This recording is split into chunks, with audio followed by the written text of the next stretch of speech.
is Guardian Radio, your station for up-to-the-minute news, intelligent, interactive, and engaging conversation. 96.9 FM.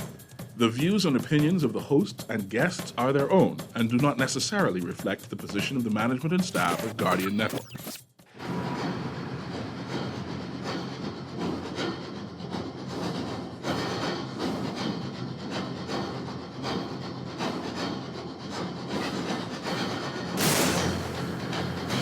The Revolution of Juan McCartney is sponsored by Fidelity Bank Bahamas, J.S. Johnson, Commonwealth Bank, Bahamas Bus and Truck, Burger King, Ron's Electric Motors, Bonneville Bones, Atlantis Paradise Island, Marlin Marine, and Wendy's.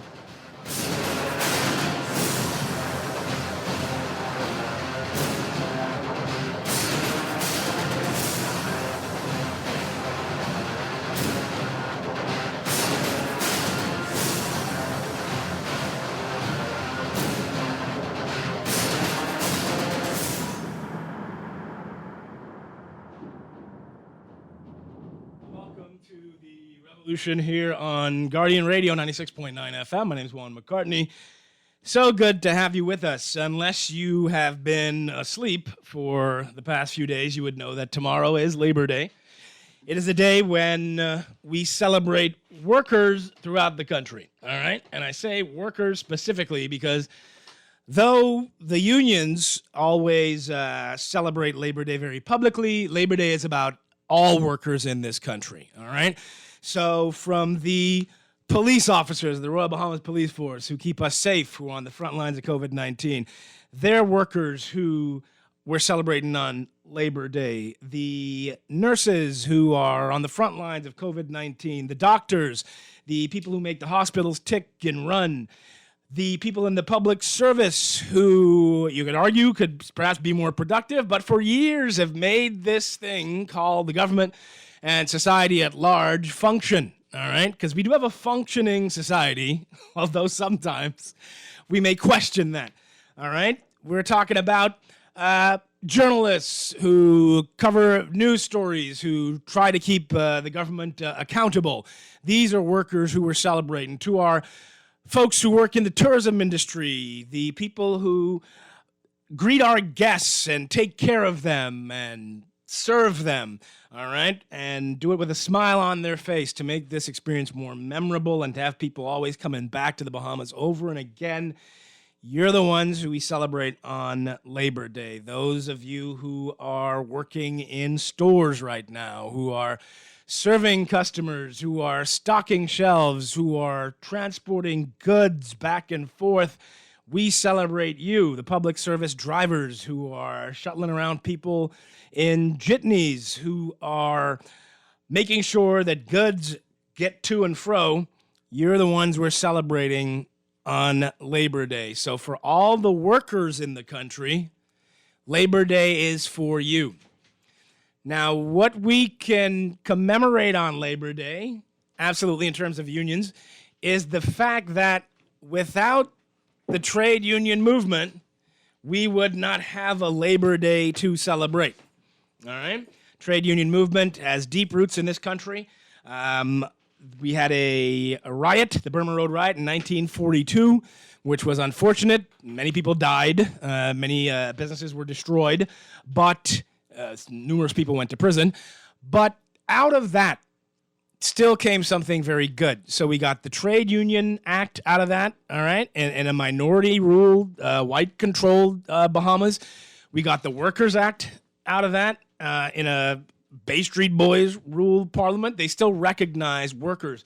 In the 50s, we had the General Strike, 58, all right, and Sarandon Fox, they organized the blockade at the airport. The workers went on strike, and from that, we got even more rights. So the trade union movement has been integral in what we have after majority rule, after independence, the fact that you have all these benefits as private workers came through unions agitating for your rights. And so here to talk about Labor Day, which I explain is about all workers, are some trade union leaders to talk about these issues.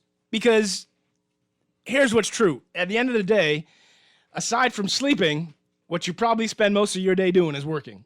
All right. And so you want to have the most comfortable, conducive work environment possible.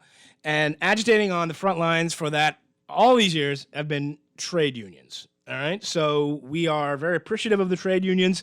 The trade union movement is not without its flaws. There's a lot of stuff to improve. So let's talk about all that today. So joining me, I got Bernard Evans, who's the president of the NCTUB, Cherie Benjamin, who's the third vice president of NCTUB, and I got Dave Beckford, who's the president of the Bahamas General... Vice president of the Bahamas General Workers Union. So we were talking earlier this week, and we had spoken about the Atlantis issue, and we could circle back to that, but you're saying to me that the trade union movement now has what's called a workers' agenda that envisages what's the way forward for workers in the country. So talk to me about that, and then we'll get into some other stuff. Well, again, first of all, good afternoon, Bahamas. You can take that off. You're fine. Yes. Yeah, well, on behalf of Obi Ferguson and the Trade Union Congress and the Phillies Union, my name is Dave Beckford. And like you said, Juan, the TUC has put forth a workers' agenda, which I believe for the most part is also endorsed by the NCTUB, Mr. Bernard Evans and others, just outlining some stuff about, what we feel affecting workers today and what we think needs to be improved on. And we're saying with this agenda that those who are seeking to govern this country in the next general election, that, we want you to look at this agenda. We want you to tell us whether you endorse it. And we're saying I for you and you for me. We're not going to support you to destroy us. So there are a number of things, some of the things I'll highlight. What are the key things? The show.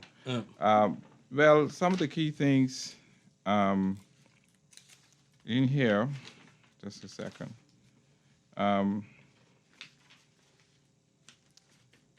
Workers' representatives must be included in the decision-making process of the national policies and be included in all heads of agreement negotiations with investors, foreign and domestic.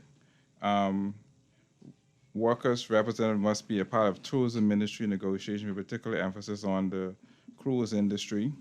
Government's commitment to cost the resumption with 100 days negotiation between the Bahamas Hotel Maintenance and Allied Workers Union and Sandals Bahamian Hotel and Spa in accordance with the recognition agreement between the parties, as well as negotiations and the execution of all industrial agreements in the government and quasi-government organization.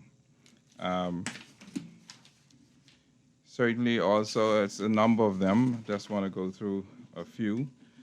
Section 26, redundancy should be based on years of service up to 24 weeks. Amend 26B, where an employer provides gratuity and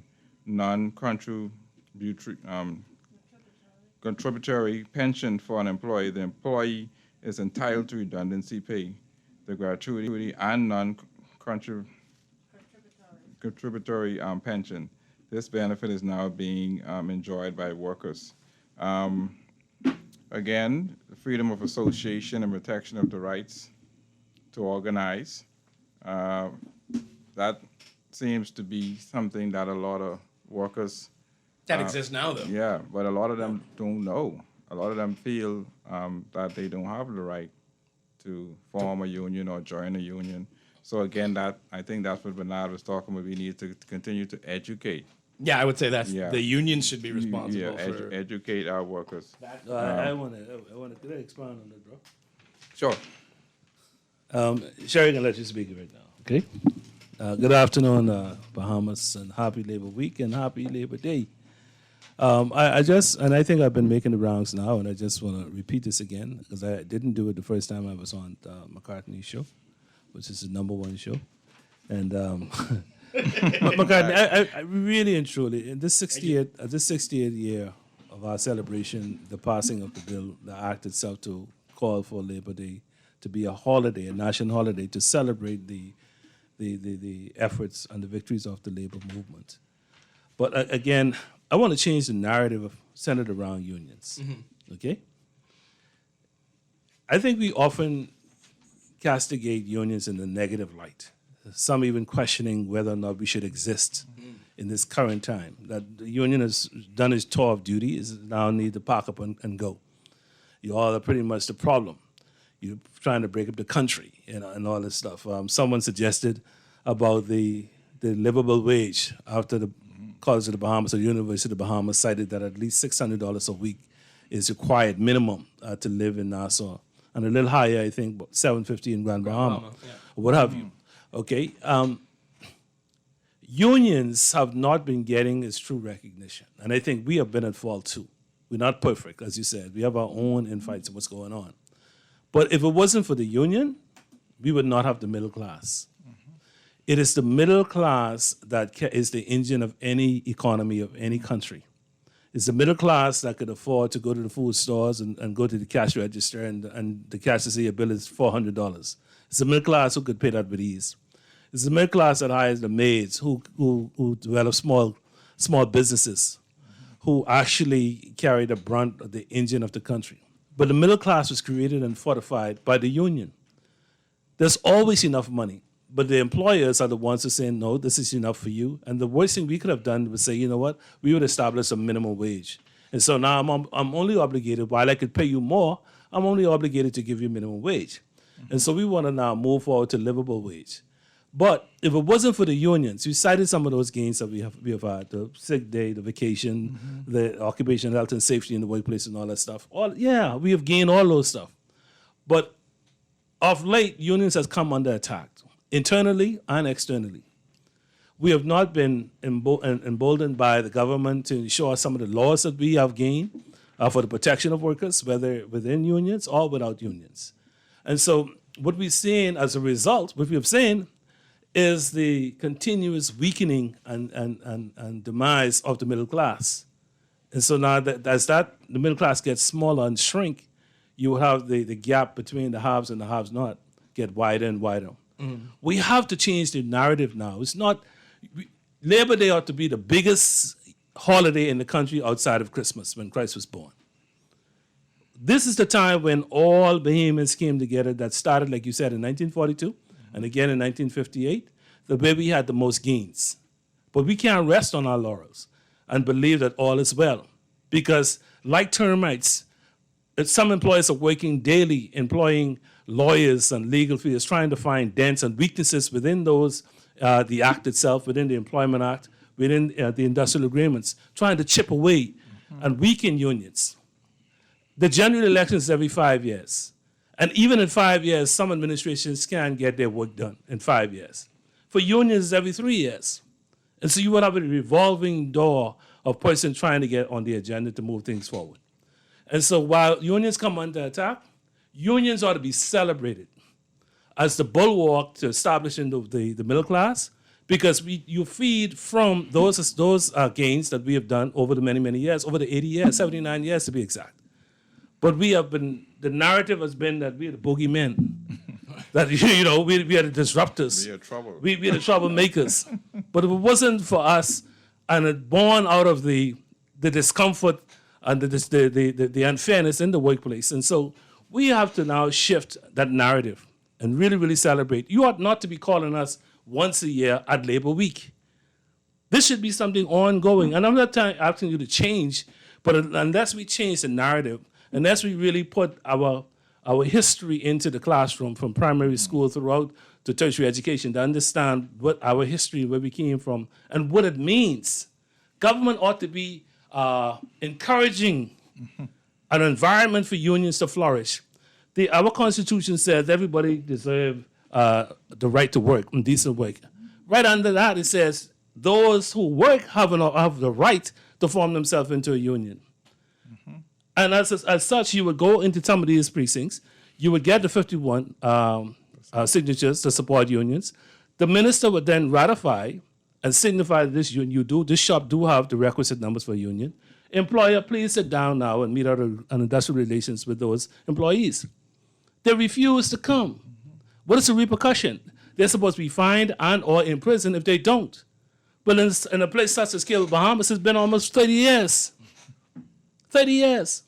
And so what I'm saying is we have not in our own, how should I say it, ignorance, have realized that the people that we were fighting and the establishment that was pushing away unions is the very model that created the greatest middle class in the Western Hemisphere outside of Canada and the United States, respectively. Now, I will say this. I understand the need for unions beyond just the gains that have been gotten in terms of working conditions, salaries, et cetera.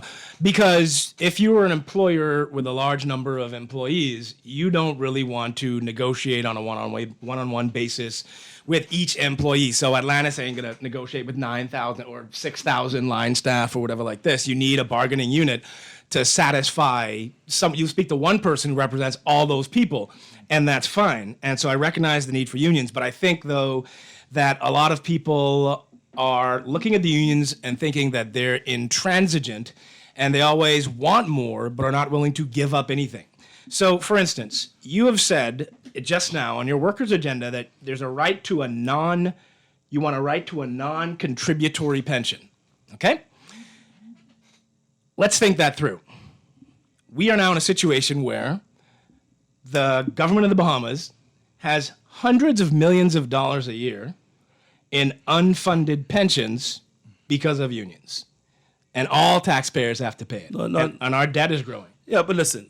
Wait, let me finish. We have, in this budget, $23 million to pay the unfunded pension for BTC, which we do not own. And by the way, you were right about BTC. We have Say it again. I say you were right about BTC. In what aspect? Right in what aspect? In that it wasn't a good person to sell it to. Yeah. So you tried. You know what I mean? But here's my thing: we have ZNS that has millions of dollars of pension. ZNS, I think Pakeisha Parker said 80% of it is unfunded. Why won't you give up anything? Why do we have to continue along this line? And you have a government of the Bahamas. You insist that the government of the Bahamas pay pensions on the backs of the Bahamian people, and you're not willing to give anything. Let me say this much. The national debt is owned by who? All of us. All of us, Yeah. including us who are agitating for pensions. Correct. But if it's my debt, then shouldn't I want it to be applied to when I can't work any longer? That I have a decent life to maintain a decent life. Mm-hmm. We're not advocating that we didn't want to pay certain things. It's just conditions, those arrangements that we have enjoyed over the years. Some of us still continue to enjoy them. Going forward, in some areas, they have allowed new persons coming into the business to now contribute towards our pension. A lot of us wanted to contribute as well so we could increase our value in pension going forward. We were told we cannot. That was closed off from us. Who told you this? Those in charge. Oh, really? Yes, those in charge. They told us that we wanted to do that. So if I leave it up to you to contribute what you want, then at the end of my working years, and I will get what you put in. But allow me to join and put in so I could double my returns. Well, in that instance, I can understand where you're coming from. But let's go back to what you were saying, though, right? Sorry, I can let you speak right now. I can leave you here. Go ahead. Mr. McCartney, listen. Unions renegotiate what we know is there. Mm-hmm. We don't ask for things that is not there. It ain't there. No. Let me tell you. You have no. Pay everybody attention. You have. Listen. You have employers, right? Let's move away from the government in particular. You have employers who have their shareholders and they want to satisfy their shareholders to the detriment of workers. Mm-hmm. We understand that. It is your company, and you do what you want. But when you need labor to help you to get where you at, then you need to respect labor and what labor is asking for. We asking for a just due. In that same phrase, just due, that is what created the middle class. Mm-hmm. If you now want to say, do away with the middle class, that's what you're suggesting? To do away with the middle class? Because it's in our agitation that we were able to create the middle class. No, I'm not suggesting that at all. There is no way to get to the middle class by not demanding certain things. But do you not think you've hampered certain workers by making them believe that the money is always going to come and always going to be there? No, we have not. Listen, in most of our unions, we sign an industrial agreement. Mm-hmm. And in that industrial agreements, our responsibilities on behalf of the worker. If you ask to move 10 units, We sign off and we expect you as a union representative to move 10 units. You don't show up on this job moving 8, 7 as you please, and we're supposed to represent you. You're making us look bad too. So we reneging on our contract. And so we have a 3 strikes out. Those who continuously violate from their part, their obligation, we say, you know what, we're not going to protect you no more. We're not going to protect you anymore. We prefer to have other workers coming in here who can live up to these agreements. However, we have persons who have transcended and went way up above and beyond the 10 units of work that have been asked for. Okay? And there are certain bonuses that we asked to be affixed to that. But do we get it? No. No. Yeah. But what happened? Do they receive the management? Do they receive the bonus at the end of the year? Yeah. Absolutely. Absolutely. Okay. Fair enough. Sorry about that. You go ahead. Sorry about that. I told you to leave me so you can have the mic. Go ahead. There you go. What I wanted to say was, firstly, this week we decided to, instead of having functions where people could come and sit down, we decided to take the airwaves and try to educate the masses about unions, because people do have a negative outlook on unions. They know what they hear and they know what people like you in the media portray us to be.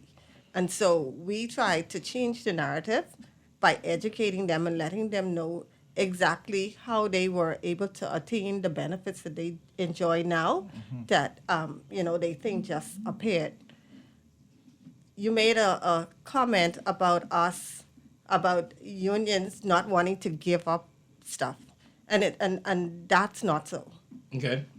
It's called negotiation. Correct. So if I'm sitting across the table from you and I am negotiating with you, it's a give and a take. So no unions that I know of, and I've been a trade unionist for a while, no unions that I know of sit across at the table and ask, and expect to get. They have to give up some stuff. I said to our former CEO at one discussion that I had with him, when you're asking me as an employee to give up stuff, you have to, and you're telling me that the organization is at a particular point, you have to show me that. And I liken, and this is the analogy that I use with him, you're telling me as a woman, a single mother who is out there asking me for assistance, or a single person, or a breadwinner, they're asking me for assistance because they're in need of something. They don't have enough to feed their children. And I'm in my pocket, but I'm deciding how much I want to give you. But then before I make that decision, I'm sitting down thinking about it. And then I turn around and I look and I see you as a woman, your hair done, your nails done. You wearing Gucci, Prada, and all that stuff. But you still coming to me and asking me. I got it. So I'm wearing, I'm going to the store wearing my NNB. I do. I understand. Yes. So that I say all of that to say, if you want me to give up stuff, it has to be a discussion. And I have to see the value in what I'm giving up. No trade unionist that I know is that heartless that they're going to see their company going down. I've spent 35 years in my company, in my organization. I'm a proud BTC employee.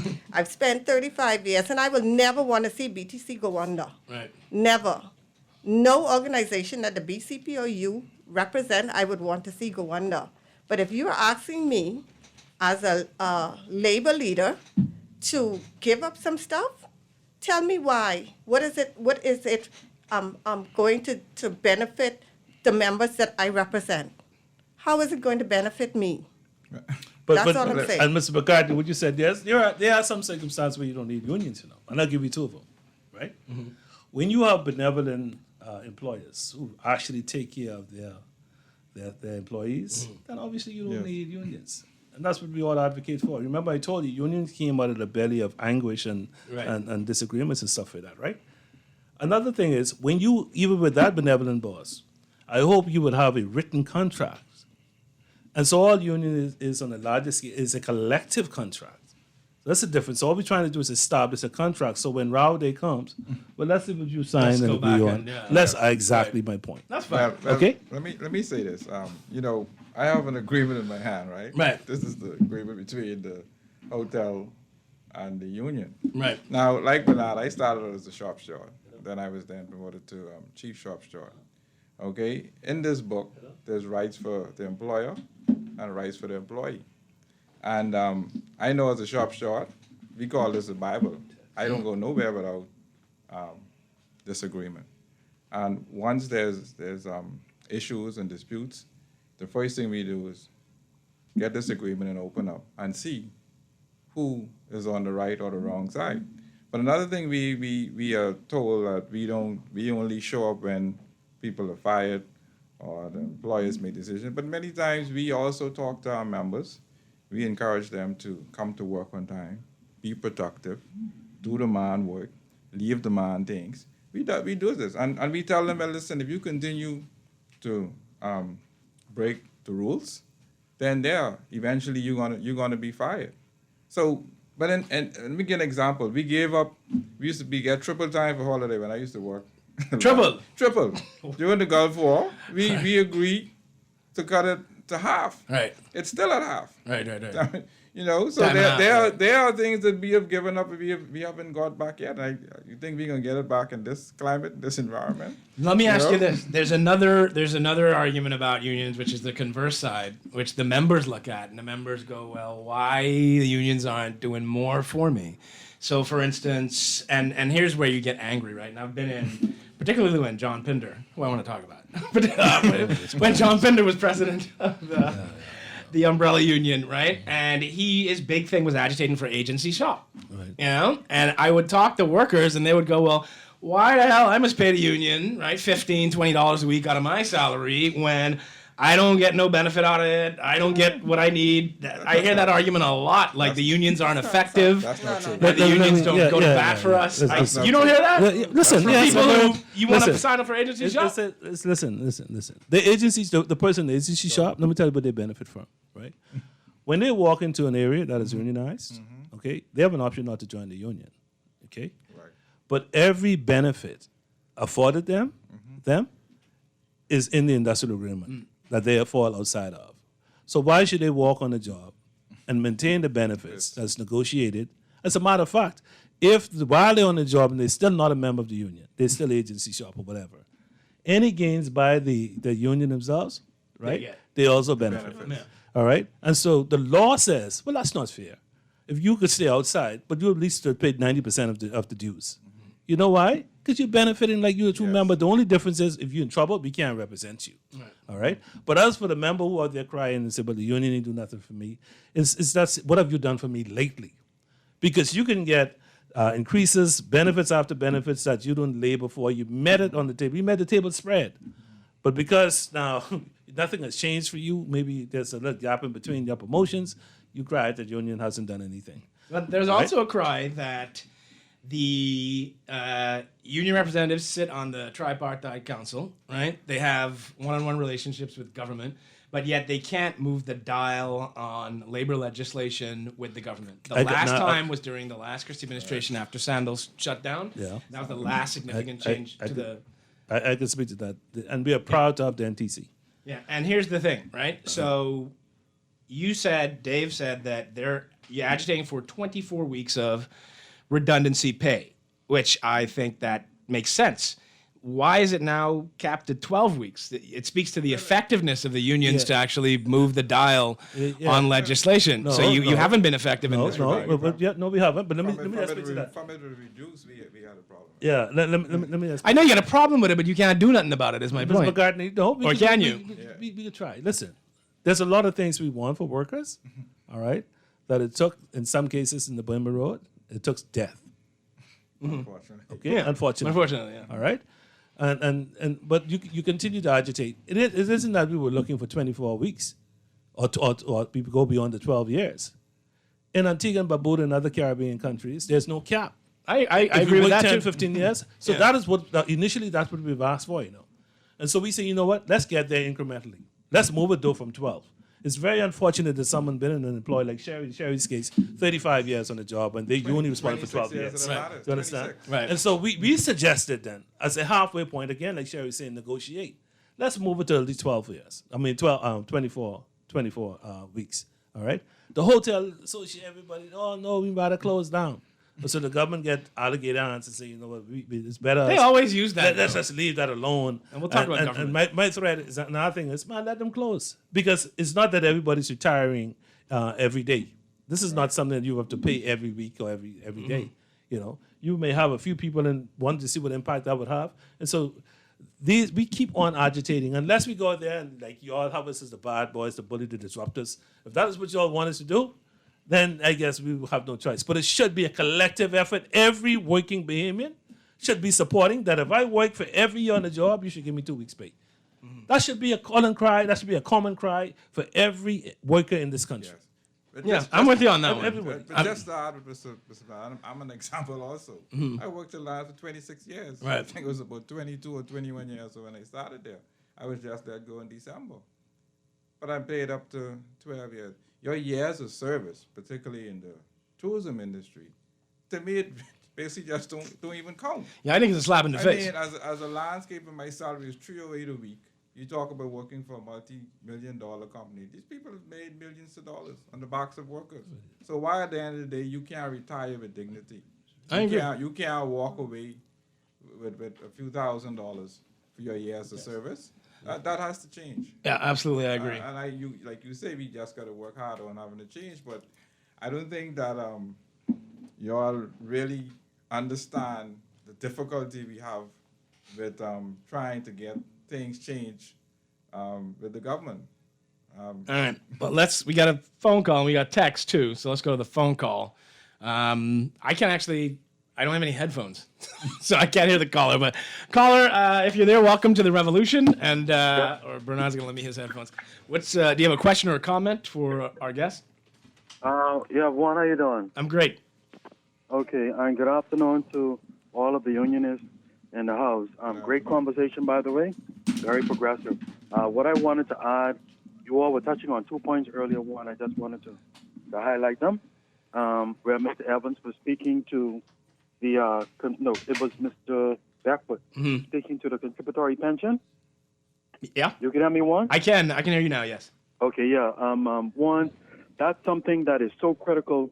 As a matter of fact, in my years of service in government, dating back to the days before I was victimized, it would be almost 20 years.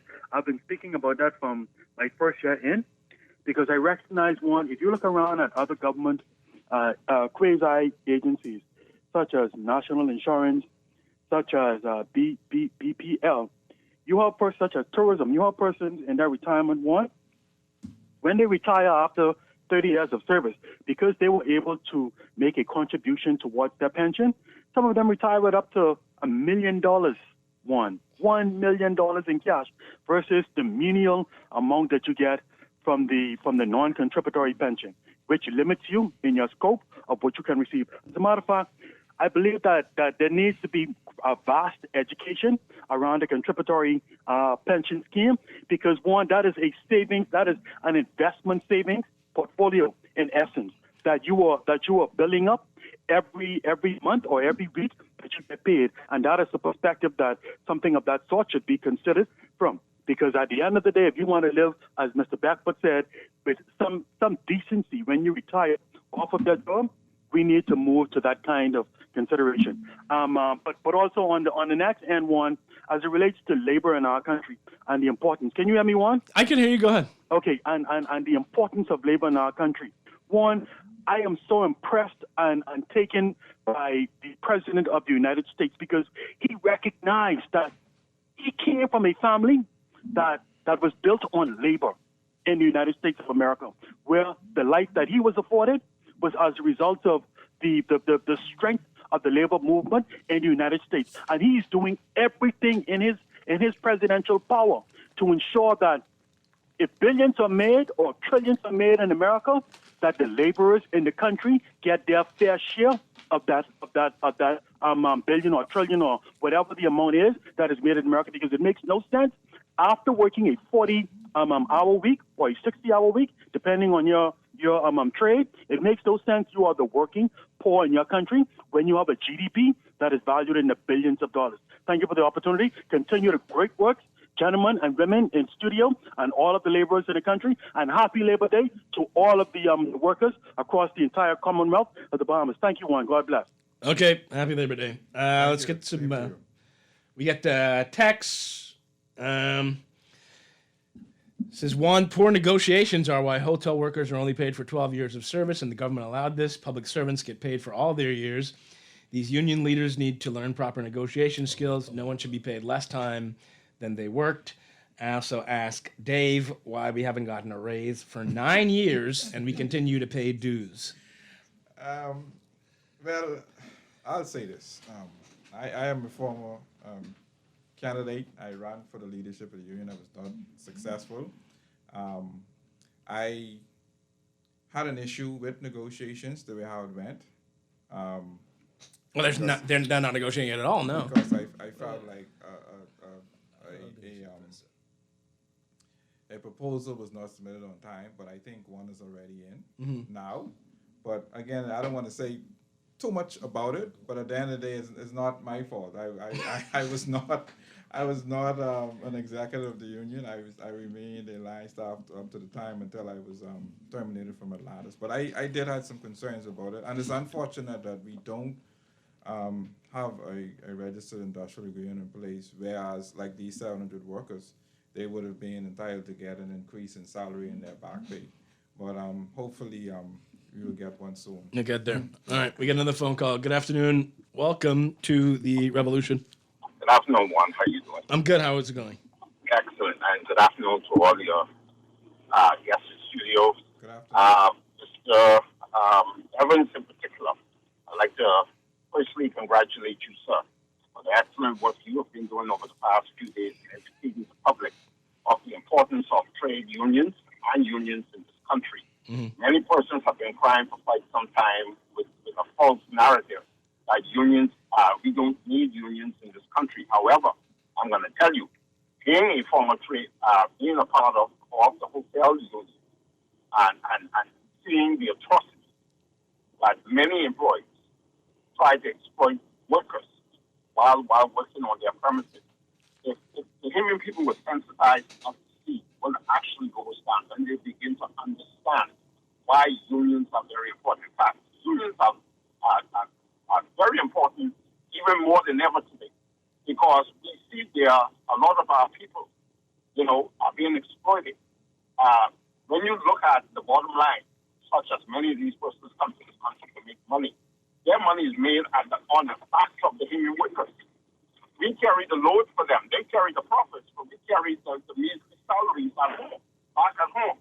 So it is very important that we must, and Brother Evans, you are absolutely correct as well on this point, the education level and the importance of bringing to the mindset of our people to know what their rights are, what the power that they hold in their hands to craft their destiny. I think that is what's even more important, more than anything. So continue the great work. Happy Labor Day to each and every Bahamian worker.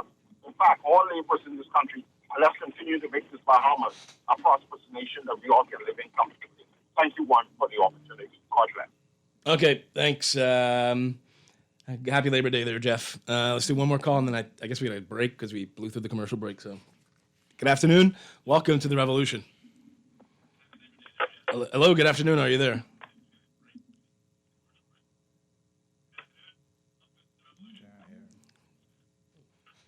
Hello, good afternoon. Hi. Hi. Hello? Yes, turn your radio down, please, and just listen to me on the phone. Okay, thank you. There we go. Oh. Okay. Hi. Yes. Just wanted to make a comment, right? Sure. A lot of callers and stuff is like make comparison to the U.S. economy, right? Mm-hmm. They just have federal tax, this tax, and whatever other tax. So when their benefits come out or their paycheck get cut in half, they make it $300 or $600 a week, and they only carry on $300 a week. They could afford to look for those benefits whenever an occasion arrives, like unemployment or social security or whatever, because they pay their taxes. Right. So at the end of the day, you have a lot of people looking for big benefits in the Bahamas. They need to compare our taxation to other countries would have similar. I see. Are you saying that we're comparing apples to oranges, or are you saying that we are asking for things that we're not willing to contribute toward? That's all both. Okay. Okay, thanks. Thank you for that. What do you say to that before we go to a break? I agree to her. It's not that we are we are trying to compare ourselves or we want the same benefits. I'll go back and saying this before we go to the break. As BME, we are adorned with inalienable rights. And that's the right to work, the right to be represented, the right to form a union. When we sit down to negotiate, we sit down and negotiate those truths, those benefits that are natural to every human being.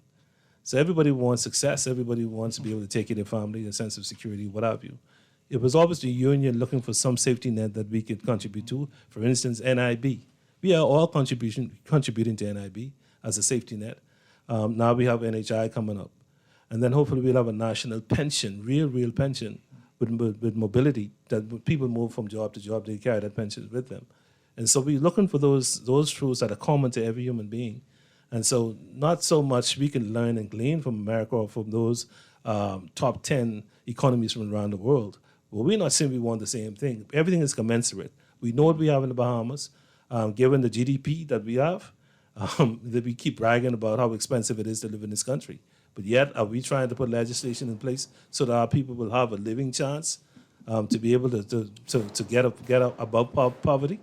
And so this is what we're agitating. We're not trying to say we want all these bells and whistles and we're not willing to pay for it. Of course, because whether we like it or not, every time the government borrows, like a child that's born yesterday, they're already almost $30,000 in debt. Yeah.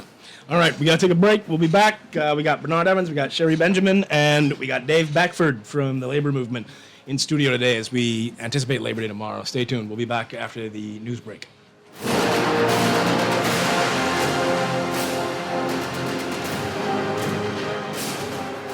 In life, there are always challenges. Today, we find ourselves having to be more self-sufficient, socially aware, and technically savvy. At J.S. Johnson, we are committed to our customers by providing cost-effective insurance solutions. No matter what your insurance needs, we will always be here for you.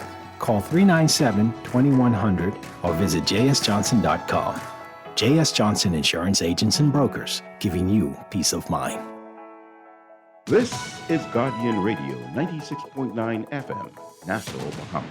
Guardian Radio 96.9 FM, fresh news, smart talk, all day.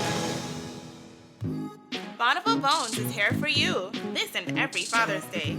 So let's make Dad feel extra special with a statement in fashion. We have the best options for every occasion, and your dad deserves it. Statement in fashion, only at Bonneville. Leather shoes, we got it.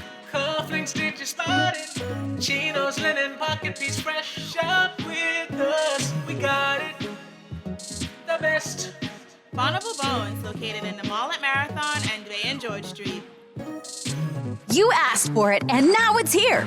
Introducing the all-new plant-based Rebel Whopper only at Burger King Nassau. The new Rebel Whopper is everything you expect in a Whopper with a meatless plant-based patty that is flame-grilled to perfection with all the fixins you love on that famous sesame seed bun. Come try out the new Rebel Whopper with fries and a Pepsi and see if you can tell the difference. The Rebel Whopper is 100% Whopper, 0% beef, and only at Burger King Nassau, where taste is king.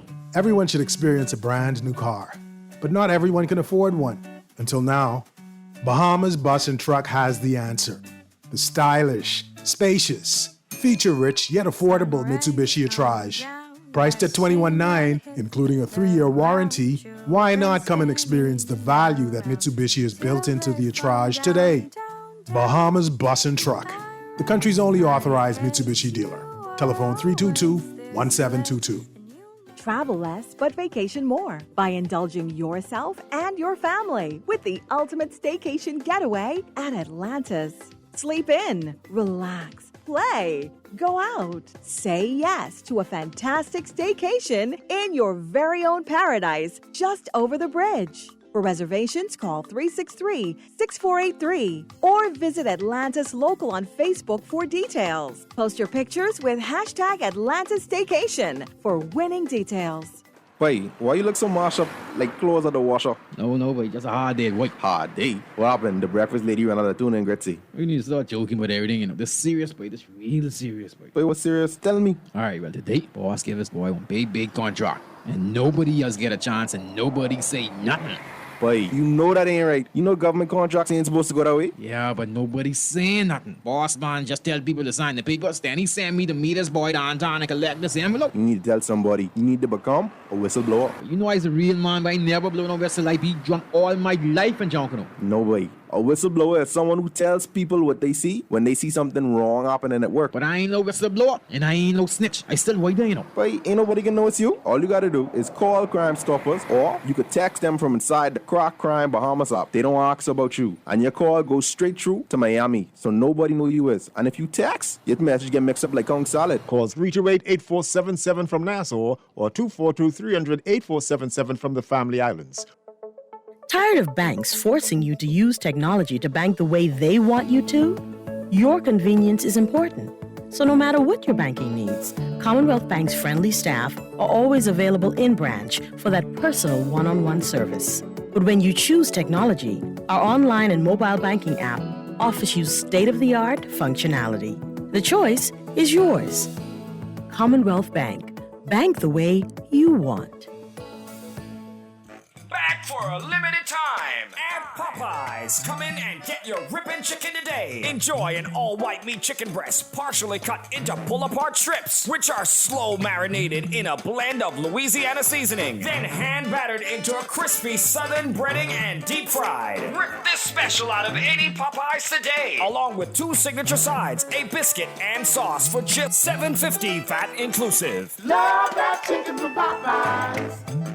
Marlin Marine is going digital to better serve you. Check out our digital showroom at marlin-marine.com or visit our Facebook page and select Shop to view our stock, speak with a sales agent, or request a quote. Be prepared this hurricane season with our lineup of Generac portable and standby generators.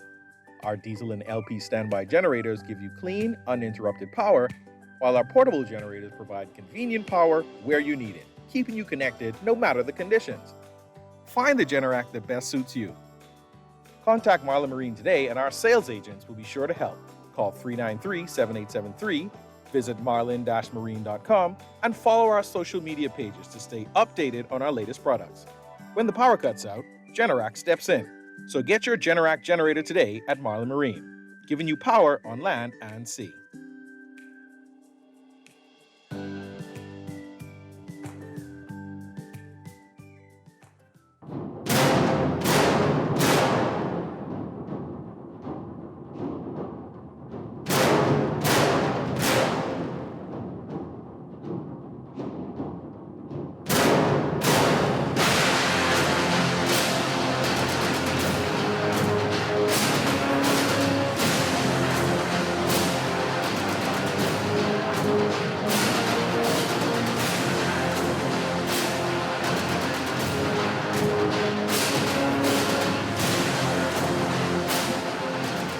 Good afternoon, Bahamas. Welcome back to the Revolution here on Guardian Radio 96.9 FM. My name is Juan McCartney. So good to have you with us. We are speaking about Labor Day tomorrow, and the conversation today, I'm joined by Cherie Benjamin from the NCTUB, Dave Beckford from the Bahamas General Workers Union, as well as Bernard Evans from the NCTUB.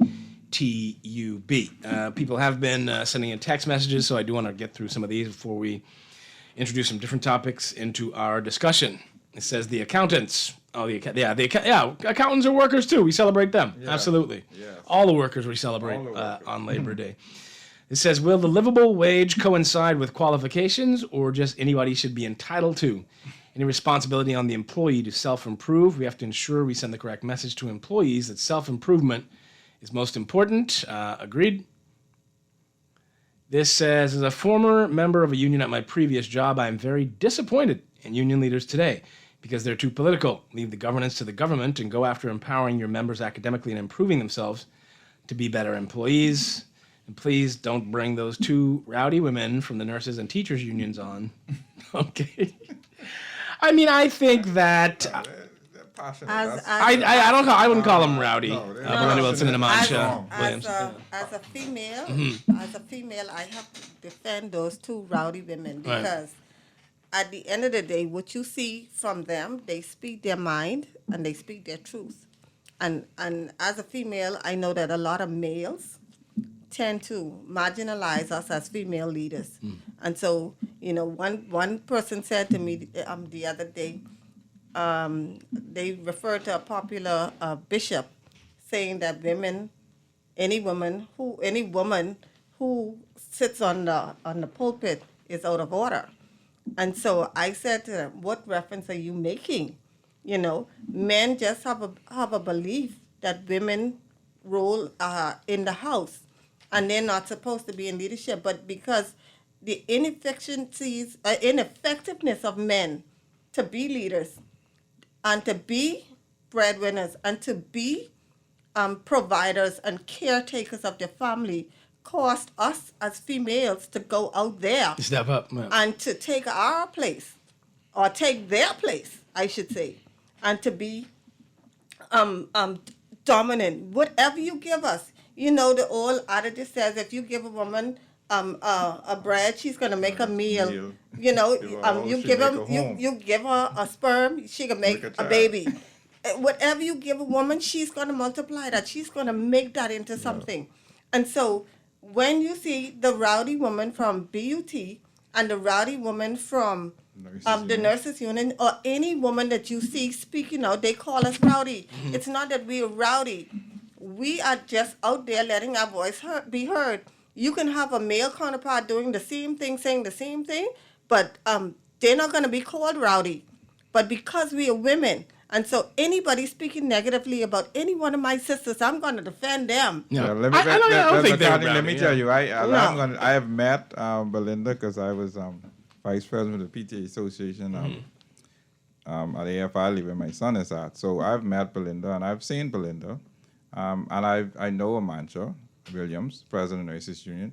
I don't agree with that text. They are very passionate and strong about what they're doing.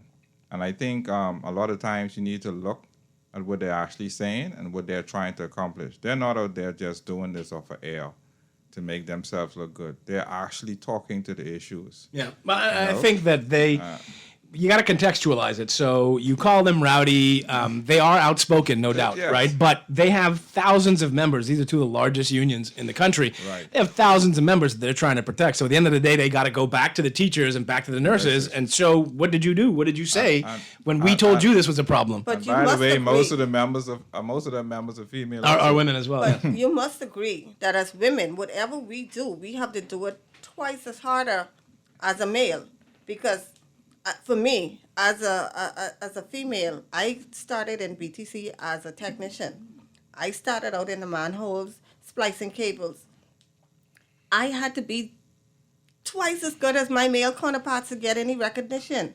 The reason being because I was a female in a male-dominated environment.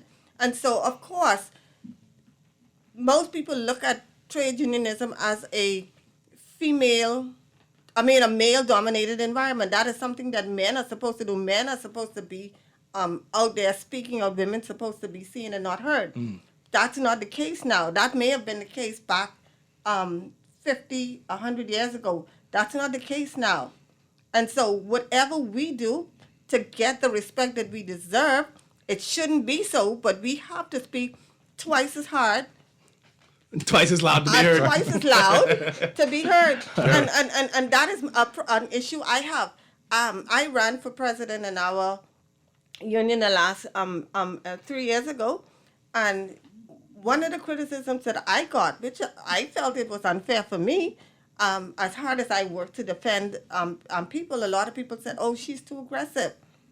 She's too aggressive." Yeah. But again, I have to be aggressive in speaking my truth or defending my people and trying to get my message across, because a lot of times the male across the room from me wouldn't even listen to me, because for once, the minute they look at me at first glance, they think I'm this little quiet little thing until I start opening my mouth. And then they treat me how they see me.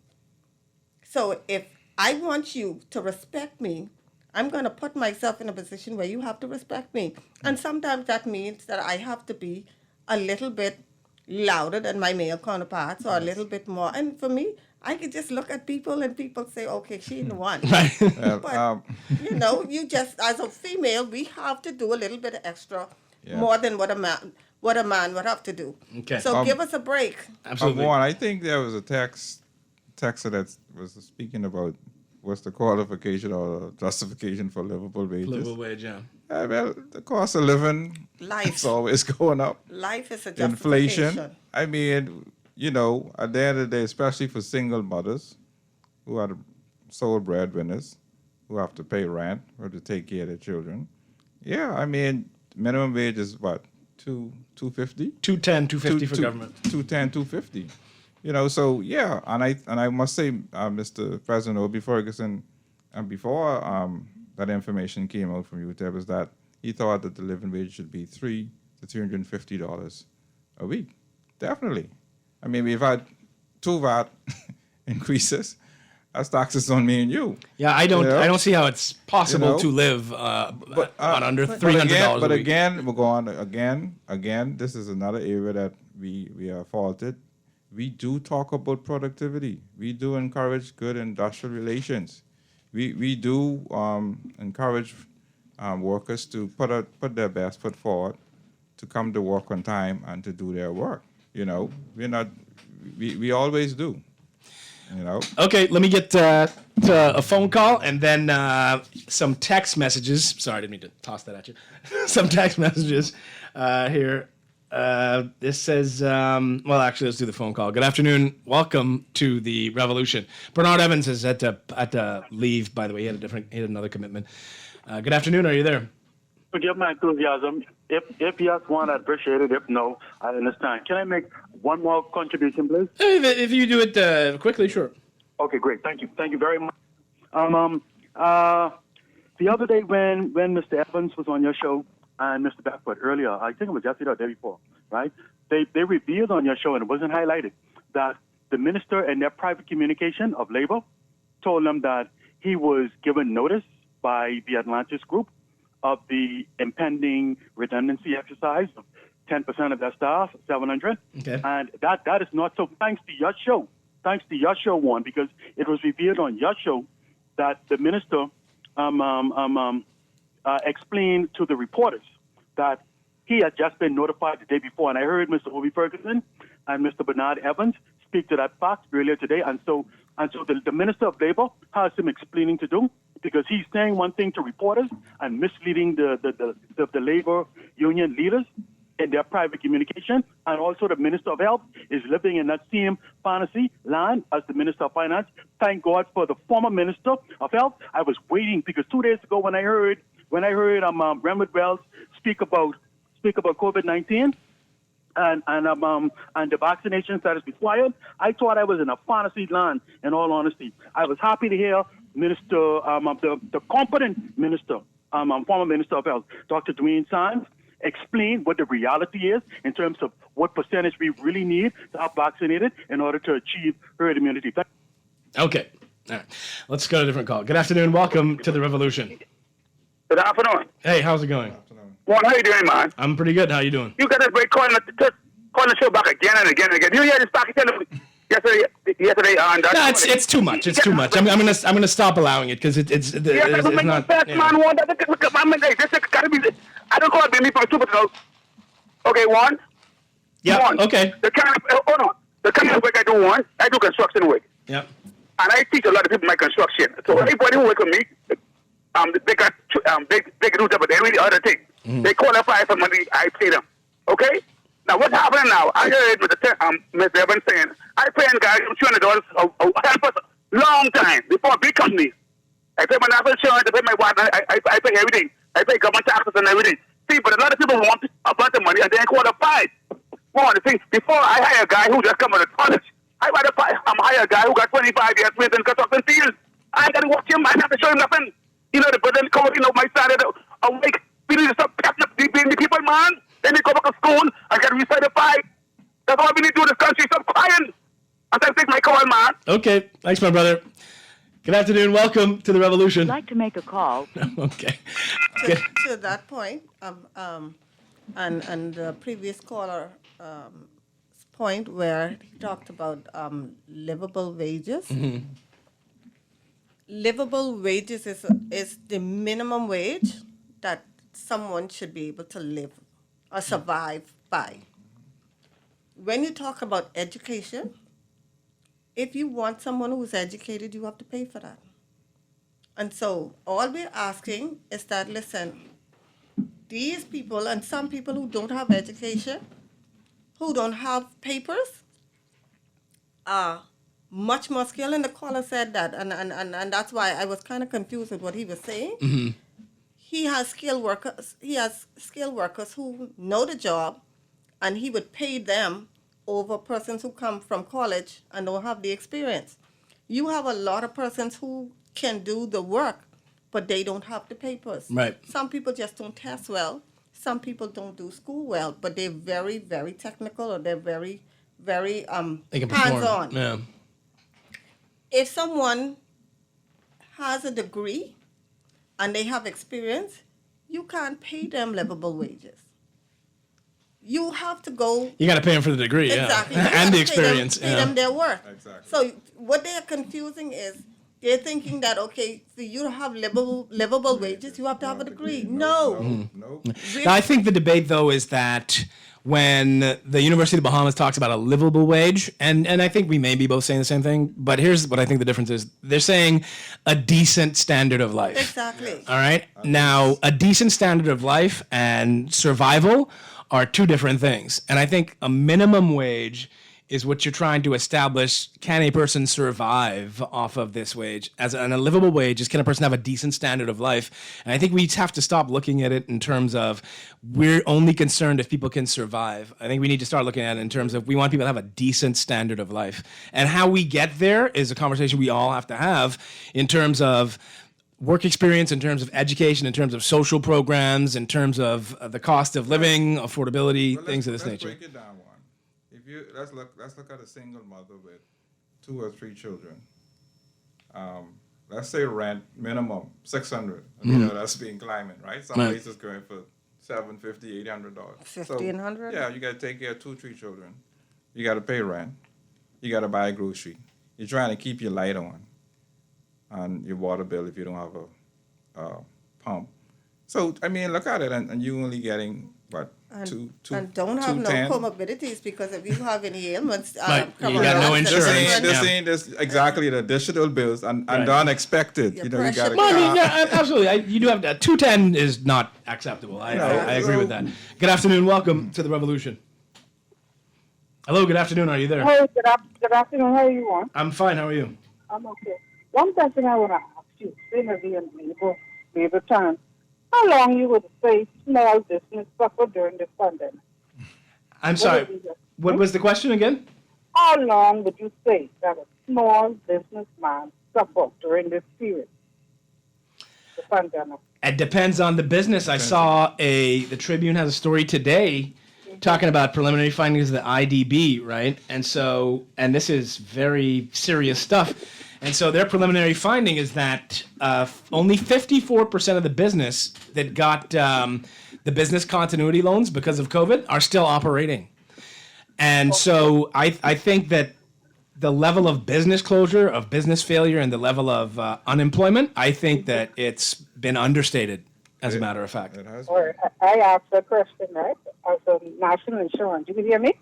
Yeah, go ahead. I find it so unfair, right, that national insurance could come after small businesses during this pandemic who was not even, if it wasn't shut down completely, just barely making it crippled. You know? Mm-hmm. And the big businesses that owe them so many taxes and not paying, there's a few, they just let them get away. A small business person, they will tax you for years, and they will hold, you understand what I'm saying? How is that fair? Now, I hear you, but I don't know that that's what's going on. But if that is what's going on, then it's not fair. All right. Thanks for calling. Good afternoon. Welcome to the Revolution. Hello. Good afternoon. No? Okay. Not a problem. You can call us if you'd like. 323-6232 325-4316, 325-4259. It says, great show as usual. People making $210 a week should not have a sweetheart. You can't afford no sweetheart people with money. You can't afford no sweetheart with that. You might be the sweetheart, make it $210 a week. Exactly, that was just going to be my point. It says, but we live in the real world, and that's a requirement. Qualifications and higher learning have a decent standard of life over and above minimum wage. You must do the work and be personally responsible for personal upliftment to an entitlement to a higher salary. That's fine. I don't think what people are saying is that they just want a higher salary on air. It's that they're saying that what's the point in having a job 40 hours a week you're putting into work and you can't survive on what you make. Right. Juan, should I call in to complain about these thin-skinned people who always call to complain about Anton? For Christ's sake, I'm so sick and tired of hearing their complaints. Let's stick to the topic, because much as they don't like Anton, he calls about the topic, they call about him. Ever hear the saying, intelligent people talk about ideas and small-minded people talk about other people? All right, fair enough. I can't spend another show talking about Anton's calling. Let's do the phone call, and then I got another one. This is Juan paying a grown adult $210/$250 in a highly inflated country with taxes always going up in all areas of their responsibilities is a joke. Are taxes always going up? Good afternoon. Welcome to the Revolution. Good afternoon, Juan McCartney. How you doing, man? I'm good. How's it going? Wonderful. Great show so far. How serious is our government? Okay, we've got two key ministries that have got members that are appointed as ministers. That's Minister of Labor and Minister of Attorney General. Here it is. These two men, they don't care much about what they do, because whatever decision they make, it wouldn't affect them, because they won't be losing anything. No seats. Okay? It seems as if they get a position when the FNM wins or not. Okay? So what happens is that the Minister of Labor makes these precarious decisions, and here it is. The people that he's supposed to represent doesn't profit from it. And here it is. You've got the Director of Labor run around inside a red shirt. Who is serving the people? Okay. And another question for the Attorney General: how much money did you pay those two QCs for when you lost I know. Okay. Labor Day. Let's keep it together. Tighten it up. All right. Says Juan, you owe me a live top up. I do. I told them it was a cell caller and I ran out of minutes. I'll try to get it to you. I don't know. Let me just get through some of these texts, Dave, unless you responded to them. It says, Juan, let's all educate ourselves, get degreed, and all elite who cleans, collect garbage, do menial work. Let's bear each other's burden. Okay, I gotta ask you a question. Well, you can make your point. Then I have a question for you. No, I wanted to speak because I know this is there to President Obie Ferguson. I just want to read number 5 here on the workers' agenda. It says, government commitment to cost the resumption within 100 days, the negotiation between the Bahamas Hotel Maintenance and Island Workers Union and Sandoz Royal Bahamian Hotel and Spa, in accordance with the recognition agreement between the parties, as well as negotiations and execution of all industrial agreement in government and quasi-government organizations. You know, what happened at Sandoz, to me, in my opinion, is pure union busting. All those workers were let go. That ain't no opinion. That's what happened. That's union busting. I also don't agree with what happened at Malia, because those same furloughed workers were told to have faith, hang on, things are going to get better, you're going to be back to work, and then the hotel said they're closing down for renovation. But the other travesty to that is that why couldn't the government agree for some job security that these same workers that you would have let go, that they have the opportunity to work back in the hotel and work in different areas. We hear that Bahama will be doing some hiring. They're opening up their water park very soon. And I must commend Bahama for paying their workers a percentage of their salary. They've been doing it from the beginning. I know it was 40%, and then they reduced it to 30%. And I was calling on Atlantis to do the same thing. You talk about the pension fund. There are three. There you have the health and welfare fund, you have the pension fund, you have the employee assistance funds, and these funds have millions of dollars in it. They are administered by a board of trustees, and I don't see why, particularly in Atlantis, why a decision wasn't made to go into these funds and render some assistance to furloughed hotel workers. Assistance have been given to workers in the past. I don't know if you remember during the recession. But weren't the ex gratia payments given to the union from Atlantis? But again, that is given when they feel like. Why can't it be on a consistent basis? Fair enough. It don't have to be 500, but at least it could. Because at the end of the day, you when you get it now, you don't know when you're going to get it. Right. Then I think they reduced it to $300, and now it's virtually stopped. Because you remember now, even though Atlantis there goes 700 workers, there are still hundreds of workers are still furloughed. And again, I think I'm calling, Atlantis and the union, get together and render some assistance to these furloughed hotel workers. And the monies can come from those funds that has millions of dollars in it. You have something to add to that? Yeah, Vaughn. No, I really wanted to revert back to the text that you just read. A lot of persons are asking for people to go and educate themselves. And while I agree that everyone, as best they can, should go and educate themselves, because what's in your head, no one can take from you. But I grew up in an era where we were taught about curves. And so if everybody, and again, you talk about all chief and no Indians, if you have everybody educated, are we prepared to pay those people for those education? Right now we have a curve. You have some people, you have the janitors. If you have a janitor that is making X amount of money, if you're paying that janitor minimum wage. If that janitor goes and get a bachelor's degree, you think that janitor, he or she wants to remain a janitor? Right. Who's going to clean? You're going to have to somebody's got to take the line positions. The maid who's cleaning your dirty house, washing your dishes, or the caretaker that is taking care of your baby, changing pampers, or taking care of the elderly that don't have a certificate.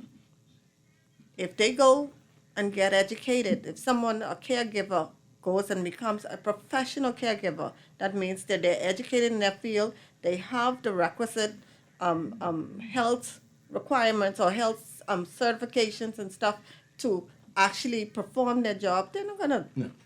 And I think, a college education isn't for everybody, but everybody should be able to have a decent standard of life. Okay, I got to ask you this question before we get into something else, and I see your text, I'm going to read them. The Minister of Labor yesterday spoke about a review of some employers mandating that their employees get vaccinated. Well, now, let me finish. So a couple of things about that. The thing I found striking in his commentary is that he's saying now that employers should be having these discussions with employees about whether or not they're vaccinated and how they get there. And I think that you may be crossing a line there. And I also find it odd that he said he went around his ministry asking people if they were vaccinated. And then why not? Would you ask someone if they were on birth control? I mean, am I wrong here? What is your opinion on this? And what do you think about employers saying also that, and I kind of could see, what do you think employers saying that now the employee has to pay for the testing if they're not vaccinated? So tell me about those two things. I have a serious issue with that because, and I guess someone can correct me if I'm wrong, I'm not a guru on this, so I'm still learning the process. But as far as I know, that these vaccines they were only approved for emergency use. No, you're right. They're still experimental. So they have not been approved officially. So why are you forcing me to take something that is not approved. Mm-hmm. If you want to choose to take it, Juan McCartney, you take it. Right. But don't force that on me. And I don't think I should have to disclose it to you if I No, did but take I'm it. saying to you is if as with previous vaccines, they have been approved, they've been went through the proper testing, and they have been certified by the governing bodies that need to certify them, then I can see you saying, okay, and in order for you to do X, Y, and Z, you need to take this vaccine. Right. Well, If you Like if you have school, you are using an experimental drug, and you're forcing me to take an experimental drug, and then if something happens to me, I'm the breadwinner of my 2 kids. They're adults, but I have grandchildren, and I have 2 elderly relatives that I take care of. So if something happens to me, who's then going to take over the responsibility? So this is something that the union doesn't just to support. add, but first of all, it's unconstitutional. No employer has the right to make it mandatory that their employees take the vaccine. They can, I think Bahama was given a half-day pay. Atlantis was probably giving you They were free incentivizing, passes yeah. over the bridge. Yeah, incentivizing. Yeah, or you can ask them and encourage them. Yeah, but some employers are now saying... But to victimize them, to fire them, to threaten them. It's getting deeper now, though, Dave, because some employers are now saying, I saw an advertisement for employees in the restaurant industry, and they said that only vaccinated people need apply. Well, let me say this. Mr. Ferguson said on an early show, he said, listen, if they want to do it the right way. Because at the end of the day, you force me, you tell me I have to take the vaccine as an employee. So if something happens to me, then what? Yeah, I find it strange, and I find that I think we're moving very quickly, more quickly than I'm comfortable with, into just full-on groupthink, right? And so now it's get vaccinated because it's the right thing to do, or get vaccinated because you won't get sick and you won't die. Get vaccinated because it protect other people. Now we're talking about get vaccinated because it's what God wants you to do. And now we're talking about... I know I may get some backlash for this because I'm a woman and so I may be labeled again as one of them rowdy women. Mm-hmm. But this is where I would stand and call for some of our attorneys and maybe led by persons who are objecting to take the vaccine themselves. But we can start a class action suit. We, as behemoths, we sit back and we are too laid back and we allow things to be shoved down our throat and we do nothing about it. This is something that is happening to us. And at the end of the day, we don't have any statistics. No government agency is providing us with the statistics of persons who would have died after they took this vaccine. And even if someone died, they try to classify that as a different circumstance of death. I think we've been talking about it like in terms of, I don't know that we're having an honest conversation about it. No, we're not. In terms of there are inherent risks with any medication, and these vaccines are experimental in use, and that they have been associated with blood clots. They're now talking about, let me finish this. Renwood Wells is saying now that, and this isn't to do with labor, but now he's saying that they're looking to get Pfizer to give to people under 18 years. Who's going to give that to their child? Exactly. But the vaccine acts, I think it acts different in everybody's body. For me, I may not do anything, but it may cause you all kind of problems. Yeah. So I think you can encourage vaccination. You should go in with your eyes open, explain to people there are risks.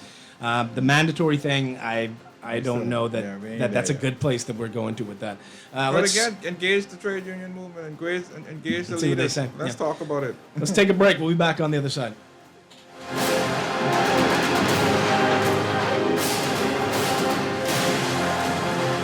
Travel less, but vacation more by indulging yourself and your family with the ultimate staycation getaway at Atlantis. Sleep in, relax, play, go out. Say yes to a fantastic staycation in your very own paradise just over the bridge. For reservations, call 363-6483 or visit Atlantis Local on Facebook for details. Post your pictures with hashtag Atlantis Staycation for winning details. At Ron's Electric Motors, they repair and rewind all major brands of electric motors, including water pumps, generators and the generator's back end, welding machines, electric lifts, air compressors, battery chargers, and more. They're equipped to handle up to 850 kilowatts and rewind up to 450 horsepower motors. They're conveniently located on the corner of Wolf and Clarence Roads and are open weekdays 8 a.m. to 5 p.m., Saturdays till noon. They offer 24 hours emergency assistance. You can reach them at 242-356-0249.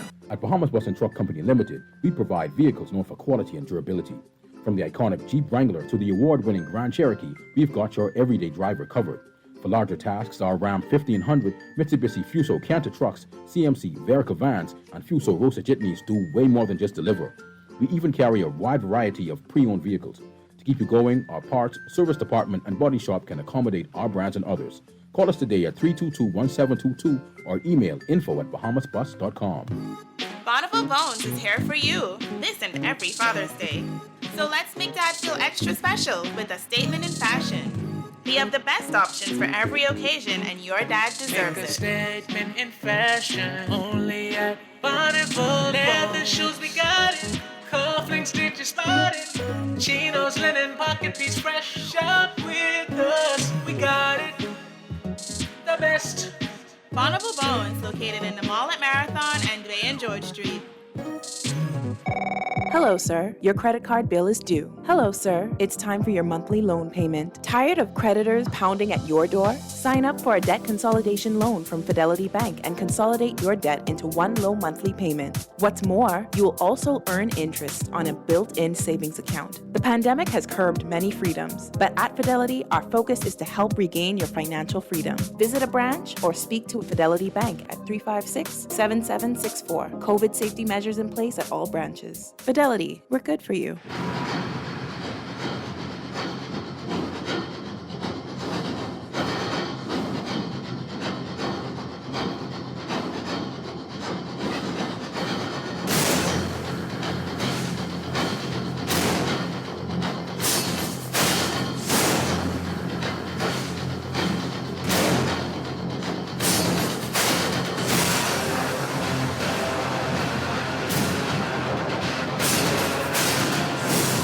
Good afternoon, ladies and gentlemen. Welcome back to the Revolution here on Guardian Radio 96.9 FM. My name is Juan McCartney. So good to have you with us. I'm going to get through the rest of these texts, the rest of your texts. Let's see if we have a call. I'm going to let you get the last word, guys. Cherie Benjamin from NCTV. Dave Beckford from the Bahamas General Workers Union. But I got to ask you this. You were planning a motorcade for tomorrow. You'd asked permission to have one. The Commissioner of Police... or the Royal Bahamas Police Force, anyway. I don't know anyone except the commissioner who could have authorized them to release this. The Royal Bahamas Police Force says that you have no permission, and if you do any motorcade, you'll be violating the emergency order. So what's that about? Well, again, Juan, President Obie Ferguson and TUC, again, we don't see no reason why we can't have a motorcade. We were prepared and still is to let everybody know to come out, to stay in your vehicles, to start at a certain time, which is 9 o'clock.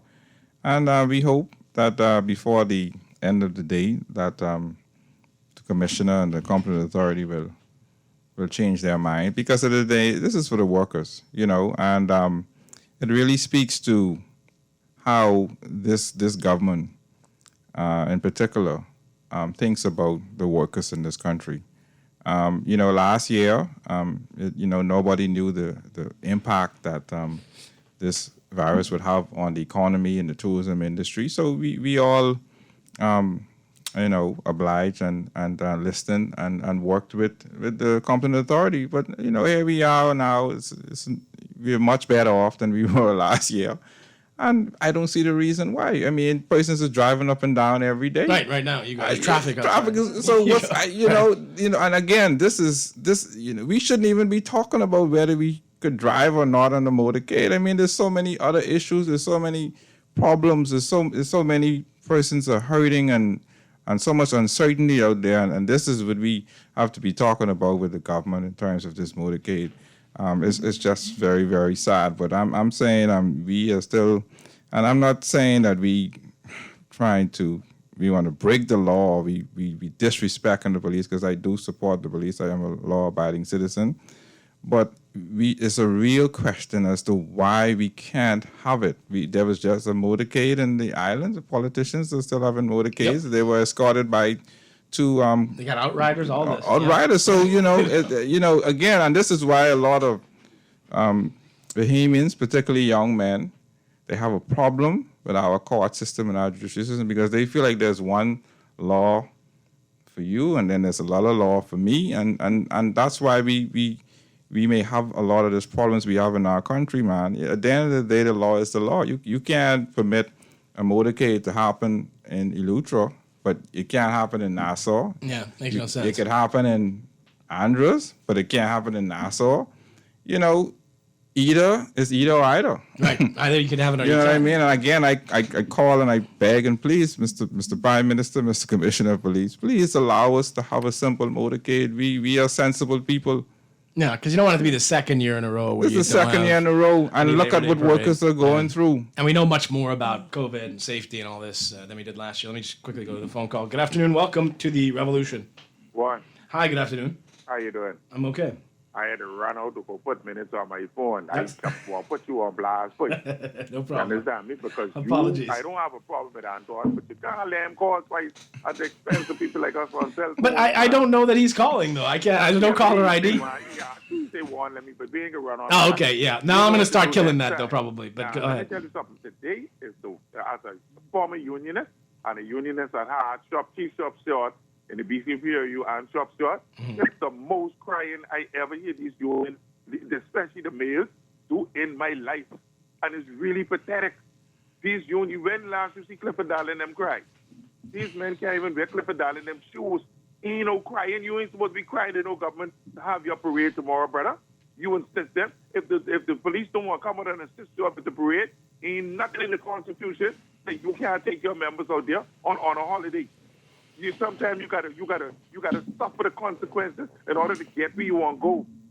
If it's never to go to the government as union and ask them, can you help us? Can you do this for us? That ain't supposed to be. You all need to stop coming and you crying and dribbling. You understand me? You all hold your members and you all deal with your members. I know 5 union leaders that gone from union into government and turn around and put their feet on the same members they swore to protect. Yeah, I wanted to talk about that today, but we don't have time. But well, I said I wanted to talk about that today, but we don't have time. Yeah, I know you don't have the time. And that's wrong. And the two what you had on this morning was on earlier this morning, especially one Bernard Evans, one of my presidents and stuff like that. They get too political. That's the reason why the government could turn around and tell you all they ain't giving you no letter yet. Do you know in Freeport already have their letter for the motorcade tomorrow? Why Nassau can't get this? It's politics. Right. Because them 2 union leaders would have been on earlier but gone. It's on the next side. And see, I can say it. You can't say it. I can say it. Okay. They're on the other side. O.B. Ferguson said years ago on national radio and TV that he will never lead a bunch of union members in Rawson Square against his government when it was in power. You think Dr. Minister ain't know that? And Bernard Evans was trying to get a nomination for the PLP a couple months ago, and he didn't get it. Okay, well, I don't. With the unions today. I don't know Evans' business like that. But that's all right. That's common knowledge. Okay. It ain't something, but I talking about Evans. He can't defend himself. That's been in the papers. Bernard Evans wanted to run for Andros. That is the problem with the unions today. The union leaders are compromised. And one, you said it correct. It's not the 1,000 members can't go negotiate. We send these union leaders to negotiate on our behalf, and they fail us. All right. That is the problem with the unions today. And one more thing. You see the lady in that studio? Yeah. That lady you're talking with more kahunas than the men. And if she ever come on this radio again and say she make an excuse for her being a woman, I'll probably come in there and flog her because she's doing a damn good job. Thanks for taking my call, okay? All right, my brother. Thank you, sir. Well, appreciate that. one thing I can say is the gentleman is entitled to his opinion. I certainly did not say we are not going to have the motorcade or we're canceling it. Again, I'm a law-abiding citizen, so I don't see nothing wrong with, again, pleading to the competent authority, Commissioner of Police, to grant us permission, but it doesn't say that we're not going to do what we need to do. All right, let's go one more call, and then we'll try to wrap up with these texts. Good afternoon. Welcome to the Revolution. Good afternoon, Mr. McCartney. Frank Connor. Hey, Frank, how's it going? Okay. It's a little tough for the last 2 weeks, but I'm okay. Oh, okay. I would just like to say my 1 cent or 5 cent word. Sure. Unionists are Bahamian, and they are entitled to the same rights and privileges as any other Bahamian.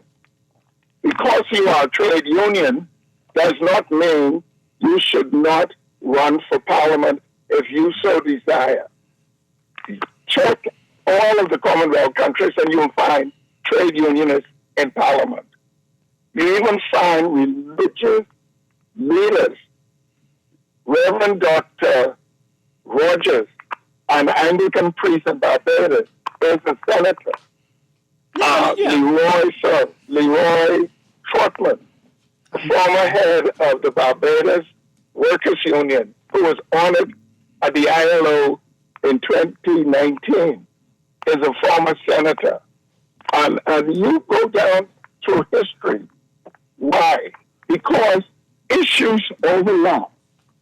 There are workers' issues, but there are issues of the Bahamian people. And there are those who can express themselves to try and uplift the workers of the country. And once they uplift the workers, all are uplifted because they are all on the same boat, the SS Commonwealth of the Bahamas. So I don't agree with your last caller. And this thing about selling out, that is absolutely foolish and silly. One serves to the best of their ability. We all have our shortcomings because we are imperfect. When we find a perfect man, then let's make him a saint. Yeah, I agree. So only men and women. I disagree with some things. The time doesn't permit what was said about the pandemic and monetary shock. But I do believe the employer has the right to set reasonable employment for new employees, but cannot change the terms and conditions of employment for current employees. That's interesting. That's 2 cents or 5 cents worth. No, I appreciate your perspective. Yeah, I mean, look, I don't need to talk about labor and politics. Randall Fox brought about majority rule because of his being in Parliament. The Labour Party is huge in UK. Come on. Sir Clifford Darland, all we're saying is that we would like to have trade unionists around the table. Now, yes, we may be disappointed that some of our former leaders have transitioned from the trade union movement into government, and maybe industrial relations haven't been that good, or, that people may see some weakness, or where they think that in certain areas that there should be improvement because we have labor leaders at the table. But again, it's still a struggle. It's a continuous struggle, and we're going to continue to work towards that goal, making sure. And for that, I would say the labor movement getting together and forming their own party. Right. If you want to make changes, that form your own places. party. Yeah. We have around the Caribbean, we have active labor leaders who are senators in their parties, in their countries, in the parliament. And so there's no reason why we can't pursue political careers. That's not for me, but I'm saying anybody who wants to do it. Yeah, you're right as a Bahamian.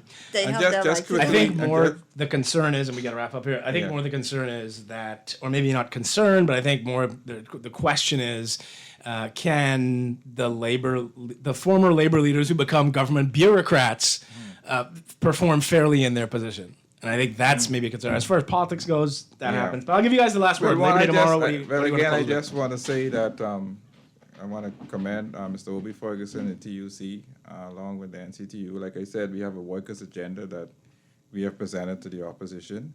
And this agenda can be available to all those who are seeking to lead this country in the next general election. We say you for me, I for you. So again, as far as I'm concerned, we still plan to do our motorcade tomorrow, Lord's willing, encouraging everybody to come out. I am optimistic, and we want to say a happy Labor Day to all the workers in this country. And I want to send a special shout out to those security officers who really worked really hard and, trying to keep lines and people in control. They a lot of time they're overlooked. And the ladies and gentlemen at the gas stations, but we want to say happy Labor Day to all, and we're going to continue to work hard as we can to ensure that the workers' rights are protected. Ms. Benjamin, you got 60 seconds there? Okay, I want to say happy Labor Day to everybody, all the workers in the country, everybody in the country, happy Labor Day. Yes. I also would like to petition to the competent authority, because I can't blame the Commissioner of Police. I have the latest at the feet of the competent authority. What message are you sending to the workers of this country? Exactly. All right, Give thanks. us the march and give us the march. Give us the motorcade. And if at the end of the motorcade or any given point you see someone breaking the laws, then you deal with that person. But if we're sticking to the being seated in the vehicles, not coming out, not socializing, What's give the us, problem? there shouldn't be any problem. And we're celebrating Allow 60 the years. workers to do what they've been doing for the last 60 years and celebrating ourselves. Yes. All right. Well, you guys take care out there. Thank you, Thank you. Sheree Benjamin and Dave Beckford, for coming on. Take care out there, you guys. Enjoy your holiday as best you can. Be good to each other. And Lord willing, we'll be back on Monday to talk about different things going on around the country. You guys take care out there and have a great weekend, Bahamas. This is Guardian Radio 96.9 FM, Nassau, Bahamas.